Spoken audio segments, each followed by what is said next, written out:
सकाळच्या बुलेटिनमध्ये आपलं स्वागत आहे आणि बुलेटिनला सुरुवात करण्याआधी नजर टाकूयात आत्ताच्या सर्वात मोठ्या आणि महत्त्वाच्या बातमीवर। शरद पवार घेणार आहेत राष्ट्रपतींची भेट। शेतकरी आंदोलनासंदर्भात पवार राष्ट्रपतींची भेट घेणार आहेत। 9 डिसेंबरला संध्याकाळी 5 वाजता पवार राष्ट्रपतींना भेटणार आहेत।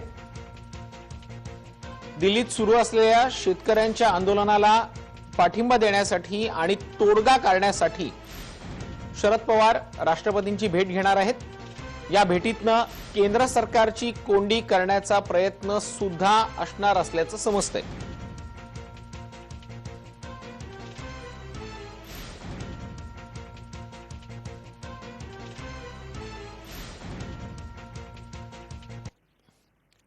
आता पाहूयात नाशिक जिल्ह्यासाठी एक आनंदाची बातमी। ग्रीनफील्ड प्रोजेक्टला मंजुरी मिळालेली आहे। चेन्नई सुरत ग्रीनफील्ड महामार्गाच्या सादरीकरणाला केंद्र सरकारने मंजुरी दिली आहे। ग्रीनफील्ड महामार्गामुळे नाशिक सुरत अंतर अवघ्या 2 तासांवर येणार आहे। समृद्धी महामार्गानंतर ग्रीनफील्ड महामार्ग सुद्धा नाशिक जिल्ह्यातून जाणार आहे। त्यामुळे नाशिकच्या विकासाला चालना मिळेल। शेतकरी व्यापाऱ्यांना याचा मोठा फायदा होणार आहे।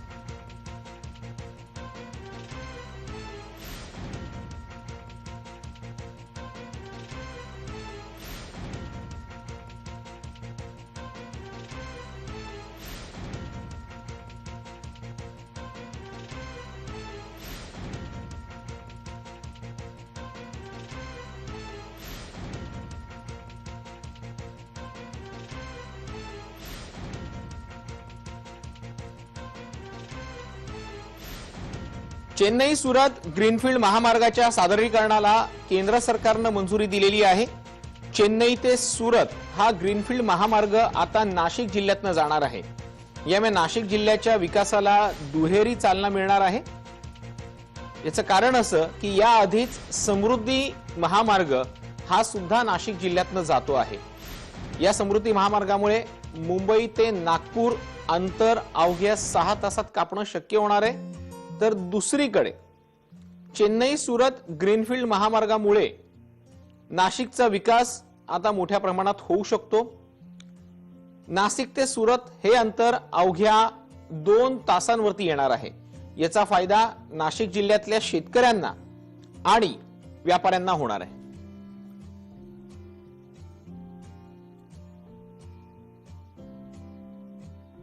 सुरतला साधारण 1.5 ते 2 तासामध्ये पोहोचू, म्हणजे गुजरात राज्य निश्चितच नाशिकला जोडल्या जाईल आणि या सुरत चेन्नई महामार्गावरती 5 राज्य एकूण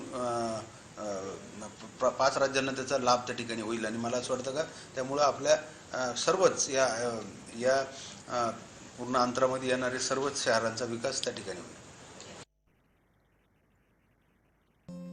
तर आपण पाहतोय चेन्नई सुरत या नव्या ग्रीनफील्ड महामार्गामुळे आता नाशिकच्या विकासाला चालना मिळणार आहे। या प्रस्तावित महामार्गाचं सादरीकरण करायला केंद्र सरकारने मंजुरी दिलेली आहे। यानंतर या महामार्गासाठी निविदा मागवल्या जातील आणि मग प्रत्यक्षात या महामार्गाचं बांधकाम सुरू होईल। मात्र यामुळे नाशिक जिल्ह्यातला कांदा उत्पादक शेतकरी, द्राक्ष उत्पादक शेतकरी, त्यासोबतच नाशिक मधले व्यापारी यांना मोठा फायदा होणार आहे। Mumbai Nagpur super communication express highway आणि चेन्नई सुरत ग्रीनफील्ड महामार्ग यामुळे नाशिक शहरातल्या जिल्ह्यातल्या नागरिकांना अवघ्या काही तासात दुसऱ्या राज्यांमध्ये पोहोचता येणं शक्य होणार आहे। अधिक माहिती जाणून घेतो आहोत। आपला प्रतिनिधी किरण गोटूर आपल्या सोबत जोडला जातोय। किरण, आपण पाहतो आहोत एकीकडे या महामार्गाच्या प्रस्तावाच्या सादरीकरणाला मंजुरी मिळालेली आहे। आता फक्त सादरीकरण होणार आहे, मग त्याचा टेंडर निघतील, मग प्रत्यक्ष बांधकाम सुरू होईल। हा महामार्ग पूर्ण व्हायला साधारण किती वेळ लागणार आहे आणि याचा कशा अर्थाने फायदा नाशिक जिल्ह्यातल्या शेतकऱ्यांना होणार आहे? खरं तर नाशिकसाठी अत्यंत महत्वाची ही बातमी म्हणावी लागेल, कारण एकीकडे समृद्धी महामार्गाशी नाशिक कनेक्ट होत असताना आता ग्रीनफील्ड या महामार्गाला सुद्धा नाशिक कनेक्ट होतोय. यामुळे नाशिक अवघ्या काही तासामध्ये जाता येणार आहे. त्यामुळे अत्यंत महत्वाची खरं तर ही बातमी नाशिकचे गुजरात अवघ्या 2 तासामध्ये लोकांना जाता येणार आहे. त्यामुळे नाशिकच्या विकासाला कुठेतरी चालना मिळणार आहे. जवळपास हा जो महामार्ग आहे ग्रीनफील्ड महामार्ग हा 6 राज्यातून जाणार आहे. त्यामध्ये गुजरात, महाराष्ट्र, कर्नाटक, आंध्र प्रदेश आणि तेलंगणा अशा पद्धतीचा हा महामार्ग असणार आहे. 15,000 कोटी रुपये एक अंदाजे या महामार्गाला खर्च येणार असल्याची सुद्धा माहिती आहे. आणि या प्रोजेक्टला आता केंद्राने जी आहे मंजुरी दिलेली आहे अशा पद्धतीची माहिती नाशिकच्या खासदारांनी दिलेली आहे. त्यामुळे या दोन्ही महामार्ग जे आहेत समृद्धी आणि ग्रीनफील्ड या दोन्ही महामार्गामुळे नाशिकच्या विकासाला चालना मिळणार आहे. मुख्यतः नाशिक गुजरात हे कनेक्टिव्हिटी अगदी इझी होणार आहे. नाशिकच्या लोकांना गुजरातला अवघ्या 2 तासांमध्ये जाता येणार आहे. 150 किलोमीटरवरती हा अंतर येईल आणि नाशिक ते चेन्नई जो अंतर आहे तो अवघ्या 8 तासांमध्ये कापता येणार आहे. त्यामुळे या संपूर्ण महामार्गाचा नाशिकला म्हणजे खूप मोठ्या प्रमाणात फायदा होईल. अगदी खरे, नाशिकला फायदा होणार आहे. त्याही पेक्षा जास्त फायदा नाशिक मधल्या शेतकऱ्यांना, मग ते कांदा उत्पादक शेतकरी असोत की द्राक्ष उत्पादक शेतकरी असोत, यांना होणार आहे. किरण, एक महत्वाचा मुद्दा हा सुद्धा उपस्थित या निमित्तानं होतो.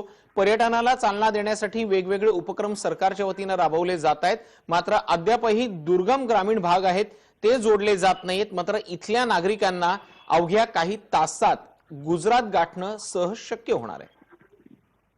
अगदी बरोबर आहे. हा जो ग्रीनफील्ड महामार्ग आहे हा संपूर्ण आदिवासी पट्ट्यातला येणार आहे. त्यामध्ये पेठ असेल, कळवण असेल, नाशिक असे नाशिक मधलं जो आदिवासी भाग आहे या सगळ्या आदिवासी भागशी हा ग्रीनफील्ड प्रोजेक्ट जो आहे तो कुठेतरी कनेक्टिव्हिटी मिळणार आहे या महामार्गामुळे. त्यामुळे आदिवासी लोकांना सुद्धा या महामार्गाचा फायदा होणार आहे. आणि नाशिक म्हटलं की पर्यटन आलंच. नाशिकमध्ये खूप मोठ्या प्रमाणात पर्यटनाला वाव आहे. त्यामुळे गुजरातचे लोक असतील किंवा अन्य राज्यातले लोक असतील ते नाशिककडे वळतील आणि नाशिकच्या पर्यटनाला सुद्धा चालना मिळणार आहे. त्यामुळे समृद्धी महामार्ग असेल किंवा ग्रीनफील्ड महामार्ग असेल या दोन्ही महामार्गामुळे नाशिकला जो खूप मोठ्या प्रमाणात फायदा. अगदी खरं किरण, दोन्ही महामार्गांमुळे नाशिकला फायदा होणार आहे. महामार्गाचं आता सादरीकरण होणार आहे आणि यानंतर त्याचं प्रत्यक्षात कॉन्ट्रॅक्ट दिलं जाईल. मात्र पुढची 5 वर्ष ही नाशिकच्या विकासासाठी एक महत्वाची ठरू शकतात आणि ग्रीनफील्ड महामार्ग हा नाशिकच्या विकासासाठी नक्कीच टर्निंग पॉइंट ठरू शकतो. धन्यवाद किरण, तू दिलेल्या या माहितीसाठी. तर आपण पाहतो ग्रीनफील्ड महामार्गामुळे नाशिकच्या विकासाला चालना मिळणार आहे.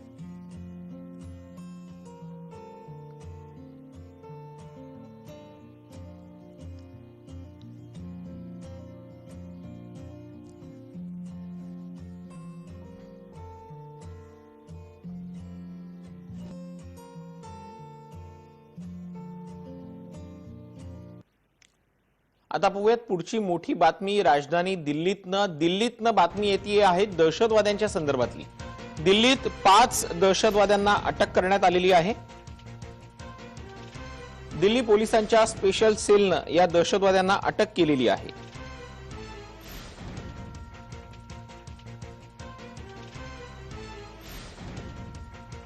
पोलीस आणि दहशतवाद्यांमध्ये रविवारी रात्री चकमक सुद्धा झाली होती. दिल्लीत 5 दहशतवाद्यांना अटक करण्यात आलेली आहे.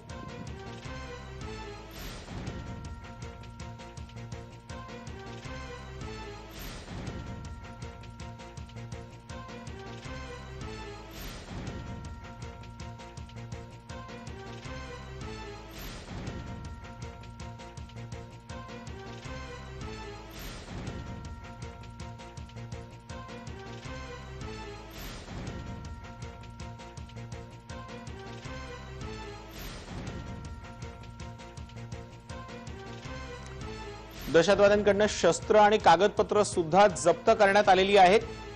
पोलीस आणि दहशतवाद्यांमध्ये रविवारी रात्री चकमक झालेली होती.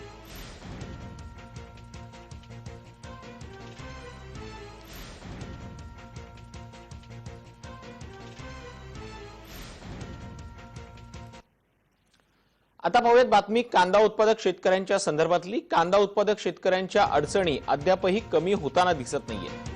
कांद्याचे दर घसरल्यानं कांदा उत्पादक शेतकरी पुन्हा एकदा संकटात सापडलाय. भाजपाकडनं निर्यातीवरची बंदी उठवण्याची मागणी केली गेलेली आहे. भाजपाच्या खासदार भारती पवार यांनी केंद्रीय मंत्र्यांना पत्र लिहिलेलं आहे। पियुष गोयल यांना पत्र लिहून मागणी केलेली आहे। कांद्याचा दर घसरल्यामुळे शेतकरी आर्थिक संकटात सापडलेला आहे।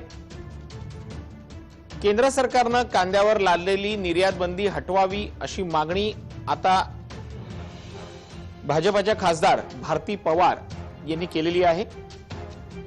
त्यांनी त्यांच्याच पक्षाचे केंद्रीय मंत्री पियुष गोयल यांना पत्र लिहून ही मागणी केलेली आहे।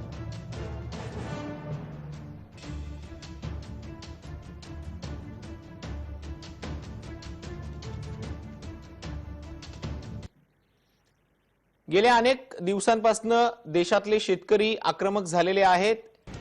मंगळवारी होणाऱ्या भारत बंदला बाजार समित्यांनी पाठिंबा दिलेला आहे। कृषी उत्पन्न बाजार समित्याही बंदात सहभागी होणार आहेत। मंगळवारच्या भारत बंदला बाजार समित्यांनी पाठिंबा दर्शवलाय। बाजार समितीचे अध्यक्ष देविदास पिंगळे यांनी ही माहिती दिलेली आहे। विक्रीसाठी शेतकऱ्यांनी बाजार समित्यांमध्ये शेतमाल आणू नये असं आवाहन सुद्धा त्यांनी केलंय।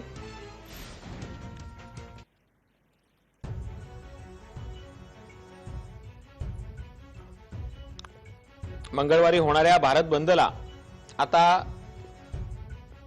व्यापार समित्यांनी पाठिंबा दिलेला आहे।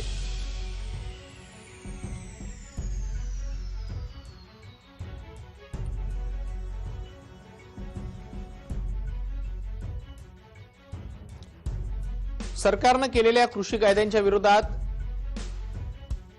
देशातले शेतकरी आक्रमक झालेले आहेत। विरोधी पक्षांनी यावरती रान उठवलेलं आहे। दिल्लीमध्ये गेल्या काही दिवसांपासून शेतकऱ्यांनी आक्रमकपणे आंदोलन करायला सुरुवात केलेली आहे।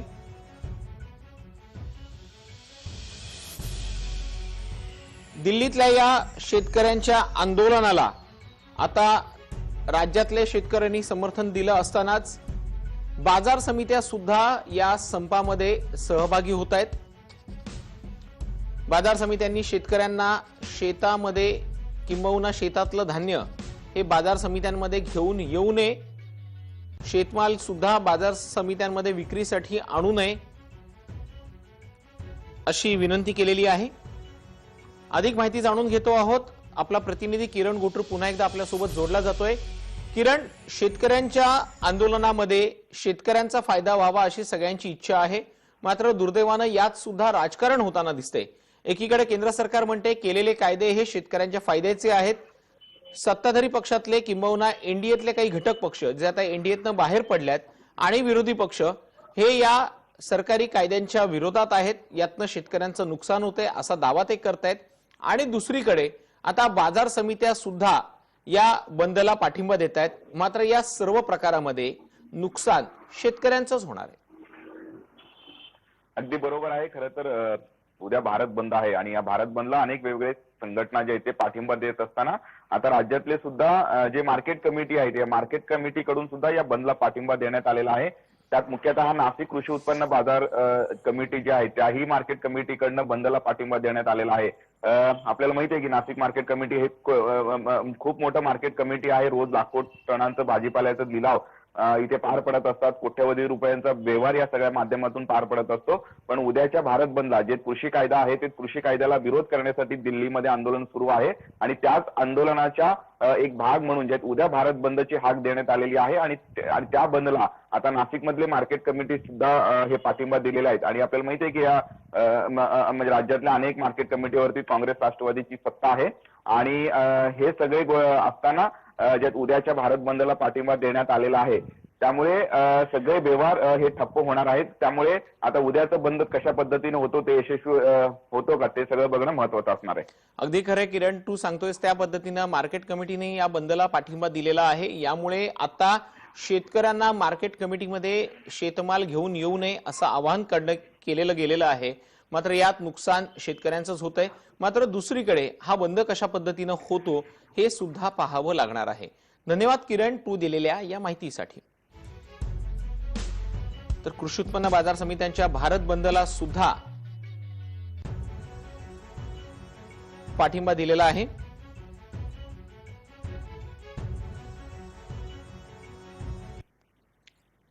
गेल्या काही दिवसांपासून दिल्लीमध्ये शेतकऱ्यांचं आंदोलन सुरू आहे आणि या आंदोलनावरती सामनाच्या संपादकीयमधनं अप्रत्यक्षपणे सरकारवर टीका करण्यात आलेली आहे।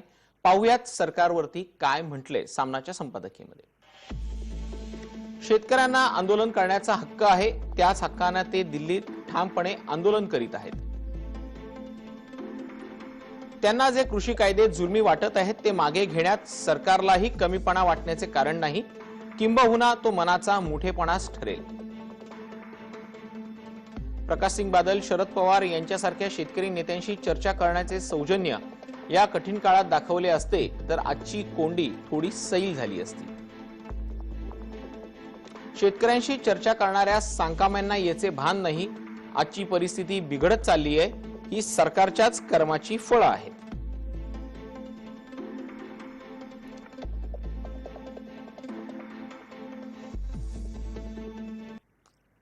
दिल्लीत सुरू असलेल्या शेतकऱ्यांच्या आंदोलनाला राज्य सरकारनं सुद्धा पाठिंबा दिलेला आहे असा प्रश्न उपस्थित होतोय।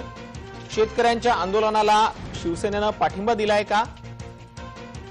मुख्यमंत्री उद्धव ठाकरे यांना अकाली दलाची भूमिका मान्य आहे। शिरोमणी अकाली दलाच्या नेत्यांनी तसा दावा केलेला आहे।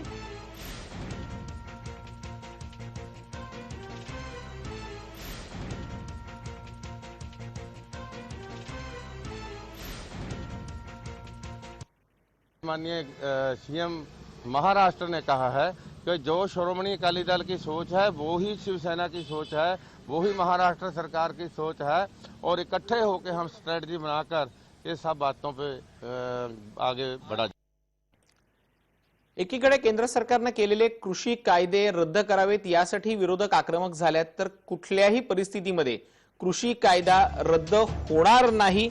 कृषी कायद्यात आवश्यकता वाटली तर बदल केला जाईल असं वक्तव्य चंद्रकांत पाटील यांनी केलेलं आहे।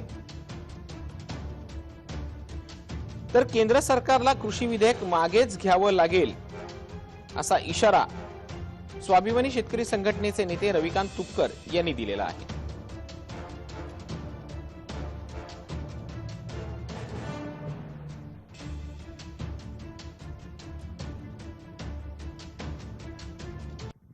पण शेवटी सरकारने मान्य केलं की तुम्हाला ऑन पेपर हवं आहे ना, चला ऑन पेपर। म्हणजे आतापर्यंत कधी ऑन पेपर नव्हतं, MSP ही गृहीत होती, पण ऑन पेपर आणण्याचा आग्रह झाला। म्हणजे हे अडवणुकीचं धोरण आहे, पण काल सरकारने ते ॲक्सेप्ट केलं, तरी आम्ही आंदोलन करणार, तरी आम्ही भारत बंद करणार, त्याला काही अर्थ नाही।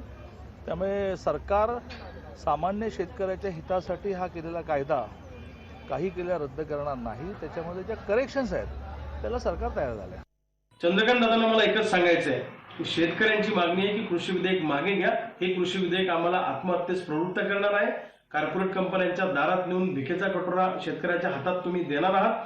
की जोपर्यंत कृषी विधेयक मागे घेत नाही तोपर्यंत दिल्लीतले शेतकऱ्यांचं आंदोलन थांबणार नाही आणि स्वाभिमानी शेतकरी संघटना स्वस्थ बसणार नाही। आमची भूमिका आहे कृषी विधेयक केंद्र सरकारला मागे घ्यावंच लागेल। सत्तेपेक्षा सर्वसामान्य शेतकऱ्यांची ताकद मोठी असते, एवढंच मला माननीय चंद्रकांत दादांना सांगायचं आहे। आपल्या न्याय मागण्यांसाठी शेतकरी रस्त्यावरती उतरला असतानाच शेतकऱ्यांच्या आंदोलनाला जातीय रंग देत असल्याची टीका राजू शेट्टींनी केलेली आहे। केंद्र सरकारकडून शेतकरी आंदोलनाला जातीय रंग दिला जात असल्याचा आरोप राजू शेट्टींनी केलाय।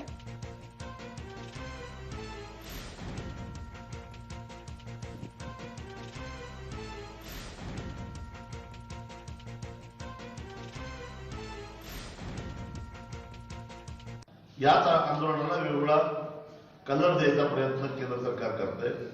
हे आंदोलन पंजाब हरियाणाचं नाही तर संपूर्ण देशातल्या शेतकऱ्यांचं आहे। 2 दिवसापूर्वी आम्ही जागर घालून यांना जागा होतात का हे बघितलं, पण यांच्या हे काही जागे होतील असं वाटत नाही। आता पाहूयात एक धक्कादायक बातमी उल्हासनगरमधनं। उल्हासनगरमधल्या कोविड रुग्णालयाला आग लागलेली होती। उल्हासनगरच्या मॅक्स लाईफ कोविड रुग्णालयात आग लागलेली होती। एसी शॉर्ट सर्किट झाल्यामुळे आग लागल्याची प्राथमिक माहिती मिळते आहे। हॉस्पिटलमध्ये धूर पसरल्यानं रुग्णांना तातडीनं दुसरीकडे हलवण्याची वेळ आलेली आहे। यात रुग्णांचे मोठे हाल झालेत।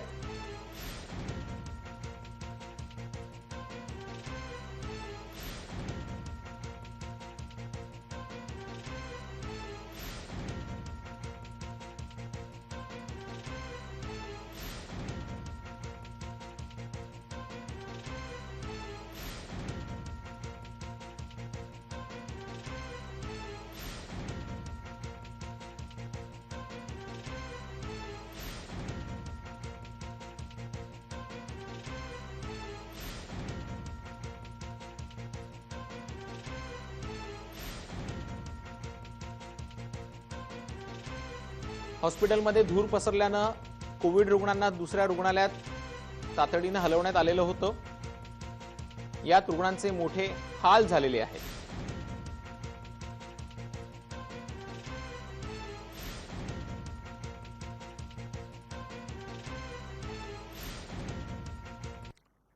इच्छा तिथे मार्ग ही म्हण जळगाव तालुक्यातल्या एका तरुणानं खरी करून दाखवलेली आहे. जळगाव जिल्ह्यातल्या रावेर तालुक्यात सावद्या या छोट्याशा शहरात राहणाऱ्या युवराज मेढे या तरुणानं इंडियन आयडॉलच्या सेटवरती साफसफाईच्या कामाला सुरुवात केलेली होती.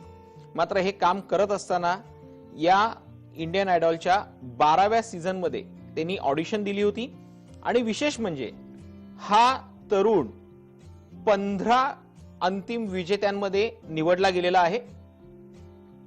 सेटवरती काम करणारा एक छोटासा कर्मचारी ते इंडियन आयडलचा एक स्पर्धक असा यशस्वी प्रवास युवराज मेढेनं पार केलेला आहे. युवराजनं ज्यावेळेला त्याचं सिलेक्शन झालं त्यावेळेला त्यांनी जे गाणं म्हटलं होतं त्यामुळे जज सुद्धा भारावून गेलेले होते आणि युवराजच्या या कलाकारीला जजनी सुद्धा दाद दिलेली होती. जाता जाता पाहूयात युवराजच्या गाण्याची ही झलक. तुझ्या पायारीशी कुणी सान थोर नाही, साध सुन्या काळजाची तुझ्या कानी जाई.